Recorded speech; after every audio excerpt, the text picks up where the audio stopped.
Დითოლობით დაზარალებულ იმერეთის მოსახლეობას დახმარება ამ დრომდე არ მიუღია. აღმოჩნდა, რომ დაზიანებული სახლების შეკეთებას ადგილობრივი მუნიციპალიტეტები მხოლოდ ახლა გეგმავენ, თანაც უტენდეროდ. შესყიდვების ვებგვერდზე განთავსებული დოკუმენტებით 7-ვე მუნიციპალიტეტი ერთნაირი ტექსტით ამტკიცებს, რომ შენობები მძიმე მდგომარეობაშია. სატენდერო პროცედურები კი სამუშაოებს დროში გააჭიანურებს. არადა რეალურად სტიქია რეგიონში 7 თვის წინ მოხდა.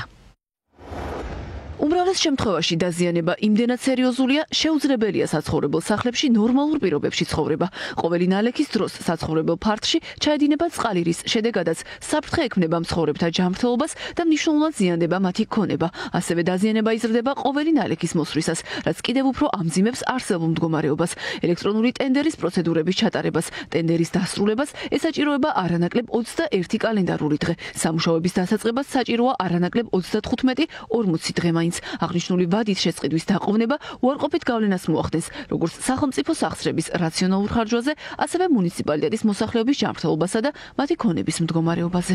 რატომ არ გამოცხადდა ტენდერები თავის დროზე? კორუფციის მკვლევრები ამბობენ, რომ ეს ოცნების ჩვეული პრაქტიკაა, რა დროსაც მოქალაქე პრიორიტეტი არასდროსაა. წინააღმდეგ შემთხვევაში დაზარალებულებს ამდენი თვე ლოდინი არ დასჭირდებოდათ. მთელი ამ ხნის განმავლობაში ადამიანები დატოვეს განსაცდელში, ის რაც ეხლა გააკეთეს გამარტივებული შესყიდვა, ეს უნდა გაეკეთებინათ თებერვლის თვეში, ამის საშუალებაც ჰქონდათ, საკმარისი ბიუჯეტიც ჰქონდათ და ხალხს უნდა დახმარებოდნენ, მაგრამ სამწუხაროდ ხელისუფლებას აინტერესებს მხოლოდ მისი პოლიტიკური დღის წესრიგი და სამწუხაროდ ის სალიკვიდაციო სამუშაოები, რომელიც თებერვალში და მარტში უნდა განეხორციელებინათ, მოარგეს მათ პოლიტიკურ საარჩევნო დღის წესრიგს და განახორციელეს სექტემბრის ბოლოს, ოქტომბრის დასაწყისში. მაშინ, როდესაც ეხლა ინფრასტრუქტურული სამუშაოებისთვის ცუდი პერიოდი იწყება. გარდა იმისა, რომ პროცესის გაჭიანურებით მოქალაქეები დაზარალდნენ, უტენდერო შესყიდვა ისევ მათ ჯიბეზე აისახება, რადგან ბიუჯეტის ფულის უყაირათოდ ხარჯვის რისკებს აჩენს.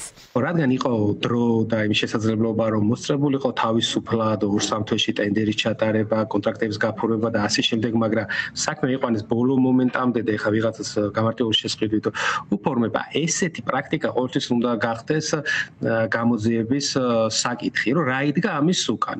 თუ ცუდი პრაქტიკა ამაზე ვიღაცა პასუხისმგებლობა უნდა აიღოს და იმიტომ რომ ამ ფული იკარგება ტენდერში, როგორც წესი, უფრო იაფად კეთდება საქმე, ვიდრე პირდაპირ შესყიდვაში და თუ ცუდი პრაქტიკის გამო არ იყო და იმიტომ აკეთება, რომ ვიღაცას ტენდერი გინდა მოაგებინო, მაშინ დანაშაულია და პასუხისმგებლობაში უნდა მიეცეს. იმერეთის გარდა, როგორც ირკვევა, მოქალაქეები თვეებია ელოდებოდნენ დახმარებას გურიაშიც.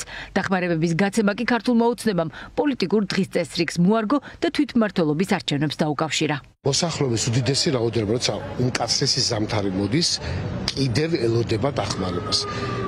არიან ოჯახები, რომლებაც საკუთარი ხელით და საკუთარი, ესე ვთქვათ, ფინანსებით დაიწყეს ამაზე ზრუნვა, რომ ზამთარში ღია ცის ქვეშ არ დარჩენ.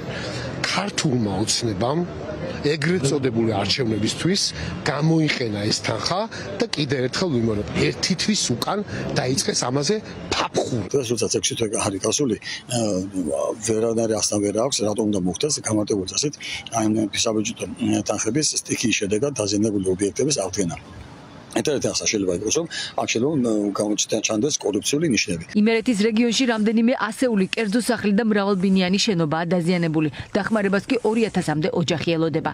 ასე ელოდნენ მოქალაქეები მაშინაც, როცა თოვლში ჩაფლულ სახლებში გამოკეტილები პირველ ეტაპზე მხოლოდ მოხალისეების იმედად დარჩნენ.